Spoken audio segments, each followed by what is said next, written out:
Sepanjang zaman, kita dapat mencari dua jenis orang,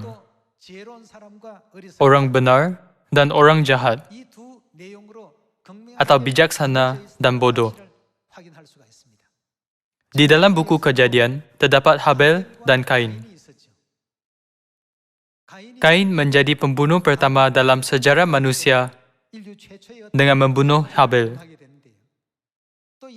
Kemudian, nenek moyang iman seperti Abraham dan Ishak muncul.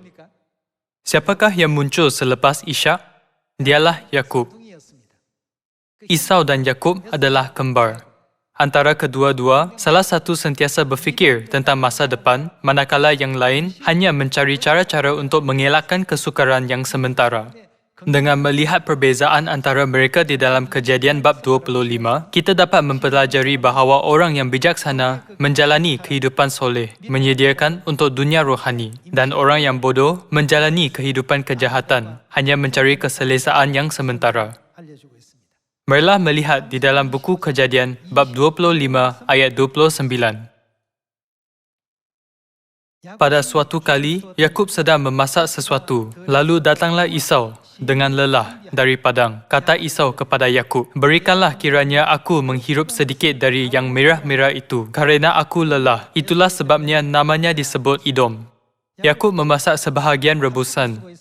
Ini ialah cerita tentang rebusan lentil. "Berikanlah kiranya aku menghirup sedikit dari yang merah-merah itu, kerana aku lelah." Ayat 31. Tetapi kata Yakub, "Juallah dahulu kepadaku hak kesulunganmu." Sahut Esau, "Sebentar lagi aku akan mati. Apakah gunanya bagiku hak kesulungan itu?" Kata Yakub, "Bersumpahlah dahulu kepadaku." Maka bersumpahlah ia kepada Yakub dan dijualnyalah hak kesulungannya kepadanya. Lalu Yakub memberikan roti dan masakan kacang merah itu kepada Esau. Ia makan dan minum, lalu berdiri dan pergi. Demikianlah Esau memandang ringan hak kesulungan itu. Cerita Yakub dan Esau dianggap sebagai satu contoh. Esau hanya berfikir bahawa bagaimana untuk menghilangkan kelaparannya seketika. Namun, oleh kerana Yakub menyedari hak kesulungan sebagai berkat Tuhan yang besar diberikan hanya kepada anak sulung, dia sentiasa menunggu peluang untuk memperolehinya.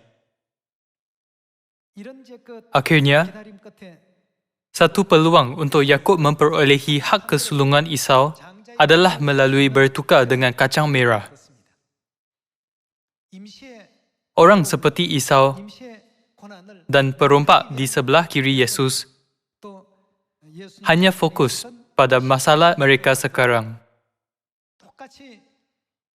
mengelakkan kesusahan dan penderitaan yang sementara. Bagaimana dengan Yakub dan perompak di sebelah kanan Yesus? Bukankah mereka yang bertahan kesusahan mereka berfikir tentang masa depan mereka?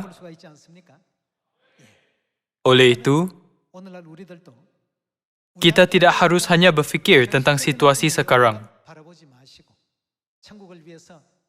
Sebaliknya, kita harus berfikir tentang syurga dan apa usaha mesti kita lakukan untuk pergi ke sana.